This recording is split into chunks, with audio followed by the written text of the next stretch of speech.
Now in this video, we will see how we can write a function to find the sum of nodes of a single linked list. So what do you mean by sum of nodes? Let's say you have a linked list containing 3 nodes. A linked list is mainly identified by, so how do you, not a linked list as such, I would say the node, every node is identified by the data part. Linked list, a single linked list will have 2 parts, right? A data part and a link part. The data part will contain the actual value that I'm trying to store in the linked list, and the link part will contain the address of the next node. So let's say I have a linked list of 3 nodes. I'm assuming that I have a linked list of 3 nodes containing these values, 3, 7, and 2. So I need to write a function which will take every data part. So it will take 3, it will take 7, and it will take 2, and it will sum it up. So I'll get 3 plus 7 plus 2 equal to 12. So this is the objective. This is the objective that I'm trying to achieve. I'm trying to access the data part of every node, and I'm trying to find the sum of the data parts of the nodes. So let's see how we can do this. If you have gone through my previous 2 videos, the last 2 videos, you will find that I have explained how we can traverse a linked list. Now see, here you will have to find the sum of nodes of a single linked list. Now in order to find the sum of nodes of a single linked list, one thing that you can probably understand is you need to access every node. Only if you are able to access every node one after the other, you will be able to retrieve their data parts. Now after retrieving the data part, you can simply sum up the data part. It will be a cumulative sum. So you will simply write sum equal to sum plus PTR arrow data. That means the data part of the node to which PTR is pointing. So this is what it is. Now in order to access every node of a linked list, of a single linked list or of any linked list for that matter, you need to traverse the entire linked list. And by traversal, what we saw in the display function, where we had to write a function in C to display the entire linked list, we saw that we had to traverse the linked list by starting from the first node and going up to the last node. Now the question is, how do you identify the first node? In order to identify the first node, what you have is the help of the head pointer. The head pointer will contain the address of the first node. So if you have the value of the head pointer with you, you know the starting point of your list. And how do you identify the last node? In order to identify the last node, you have the link part of that node to be null. So you know the starting point, you know the ending point. You can simply start and end, and while traversing through all the nodes between these 2 nodes, you will simply access the data part and you will add it up. Okay, so I hope the logic is clear. Let's move on to writing the function. Now, first thing that you need to do is you need to define the structure.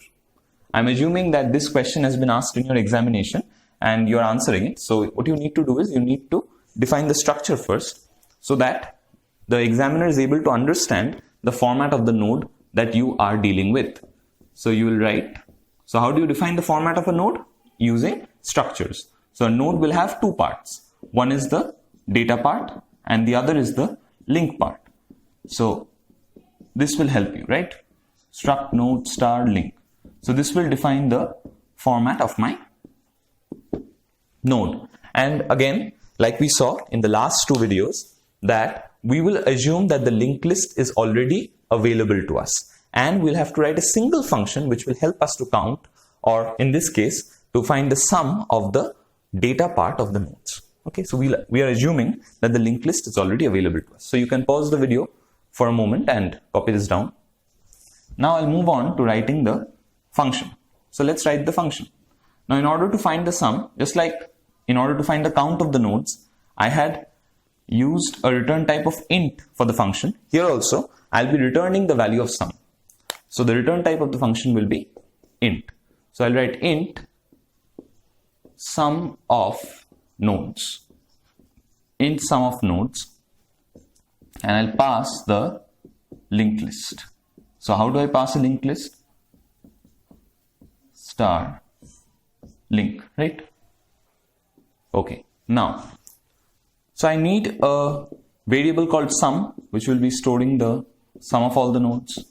I need a pointer, which will enable me to traverse the entire linked list. I will never move my head pointer. So I will simply use another pointer. Let's call PTR now. This won't be linked. Let's use a better name. Let's use H.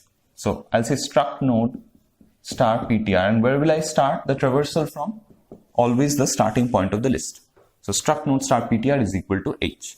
Now the first thing that I need to check is whether the list is empty or not. So how do I do that?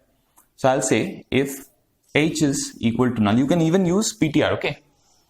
I'm writing H equal to null. Here, this is the empty list condition. This is the empty list condition. You could have also used PTR in place of H. So using H equal to null and using PTR equal to null mean the same thing because PTR is currently holding the value of H.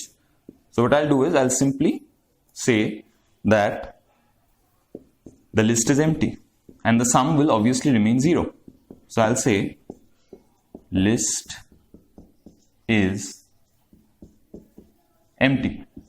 That's it. And now if PTR is not equal to null, what I'll do is I'll traverse the list. So I'll start. So how do I start traversing? I'll check. Now I need to cover the entire linked list. That means I have to process the first node, second node, and so on. I'll have to process the last node as well. Now in order to process all nodes of my linked list, the condition is while PTR is not equal to null. This is the condition for processing all nodes, for accessing every node of the linked list while PTR not equal to null. And now what will you do? You'll simply find the sum. So how do you find the sum?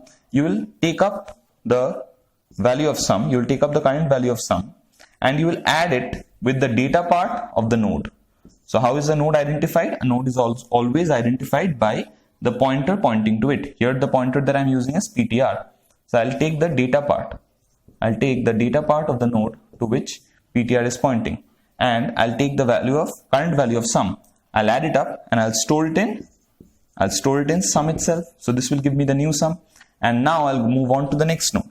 So in order to move on to the next node, I'll say PTR equal to PTR arrow link. So this will take me to the next node.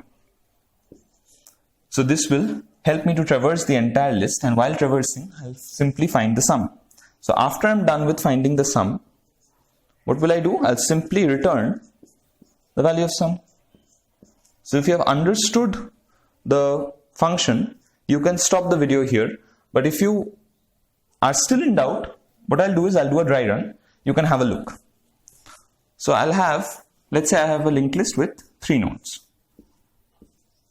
Let's say I have a linked list. I'm assuming that I have a linked list with 3 nodes. You may have a linked list with 300 nodes as well. It doesn't matter. This program will work. This function will work in all scenarios. So let's say I have the address as 10, 20, 30. These are the addresses of the nodes. And the values of the nodes are 3, 6, and 12.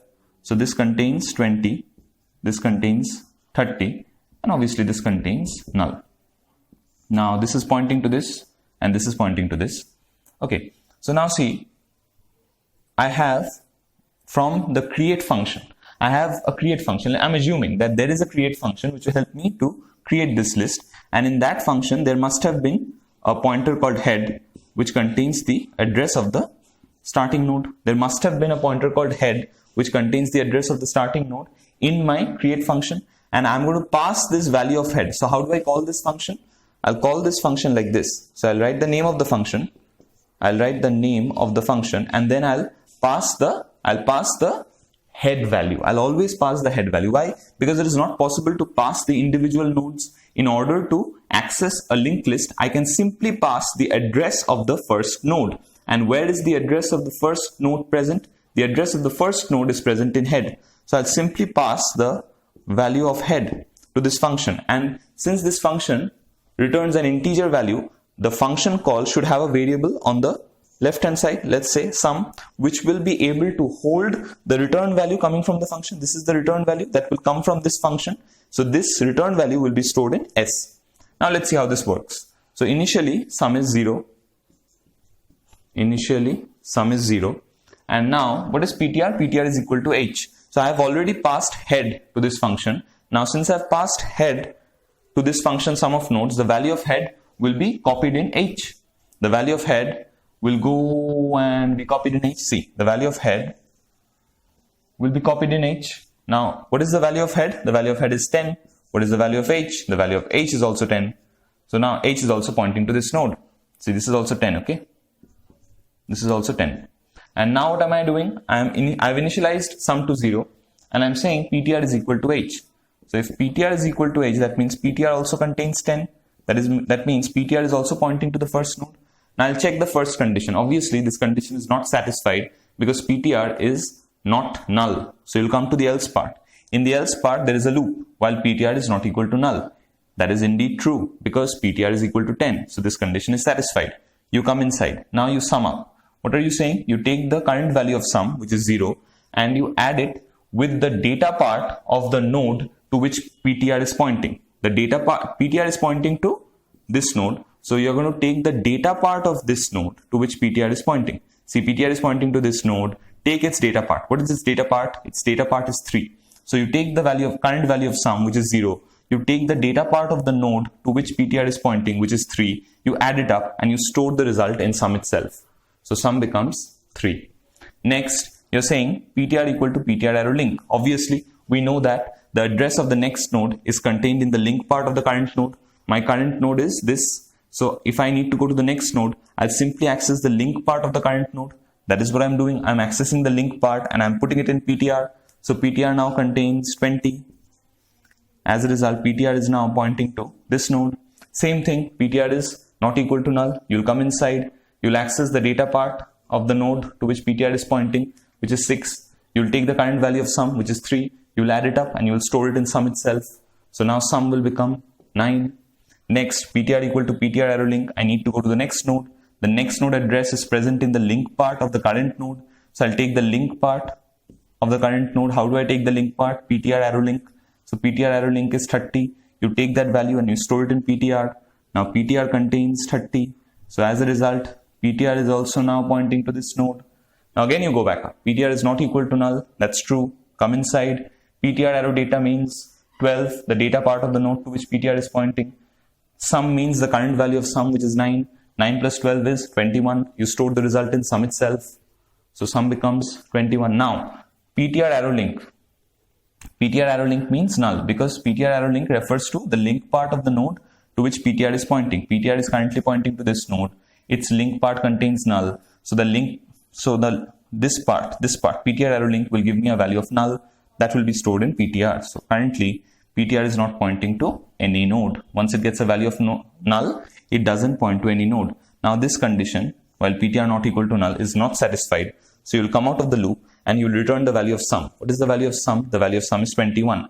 Now the value of sum will be taken and will be returned to the variable which is present on the left hand side of the function call. And then you can use it for further computations. So I hope this helps. If you have any doubts, please leave them in the comment section below. Thank you.